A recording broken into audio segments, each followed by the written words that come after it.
My name is Henry Warrenitz, and I'm directing Titus Andronicus in the Adams Theater in the 2012 summer season.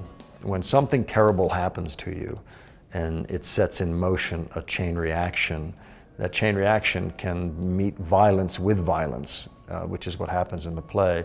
And then it keeps creating more violence, and until the human heart gets exhausted and actually loses its sense of humanity and its sense of sanity. And I think that's kind of what the play is about, that something awful happens to a group of people who actually is not necessarily Titus Andronicus as the hero. Very early in the play, Titus sacrifices the son of one of his captors. She pleads for her son's life, and he denies it, and they kill the son anyway, which sets into this motion, this whole cycle of revenge. And that's what the play becomes about. And I think the large question the play asks is, when is enough enough? And is that the best way to handle this situation?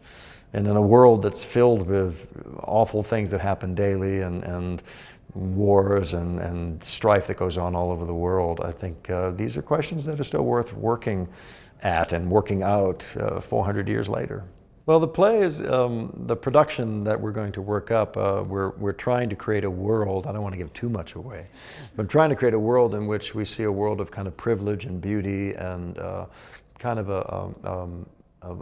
a wealthy world, a world again of privilege.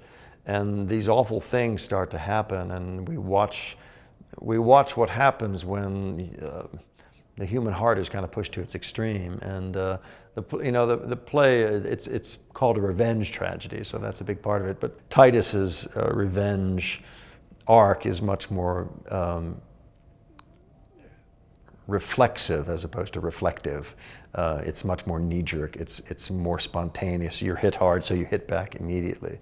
I think an audience coming to the play will be struck by the beauty of the production. We're trying to create a very beautiful physical production that will give the violence that happens in the play, which you can't really get away from, a very odd kind of bed on which to lie. When something is beautiful yet repulsive at the same time, I think it sets up a little struggle within an audience member of, am I watching? Should I enjoy this? Is this good? Is it is it bad? What do I think about this?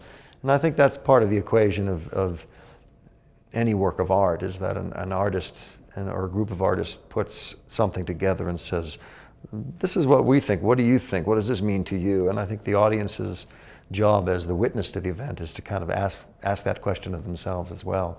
So I think the audience coming to see this production will see a production that is kind of stunningly beautiful.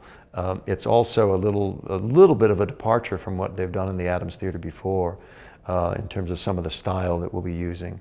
It's a very theatrical play, Titus Andronicus, and we're not going to be using gallons of blood. We're going to stage the violence and this kind of revenge cycle in a much more theatrical, stylized way, which again plays into the idea of something that's beautiful being really horrific in the long run. And he has this wonderful line about, when will this fearful slumber have an end? When is it going to be over? And then shortly after that, he kind of loses his mind a little bit, and he has another lovely line where his brother says to him, you should rail, now you should storm, you should really let your anger out and weep and wail. And Titus says, why? He says, why? And Marcus, his brother, says, why don't you do this? And Titus says, why? I have not another tear to shed. He has nothing left in him. And then he kind of goes off. And I think that's partly what the play is about. When people are pushed to their extreme, what happens? What happens? And is it a good thing? No, it's not a good thing that happens. So.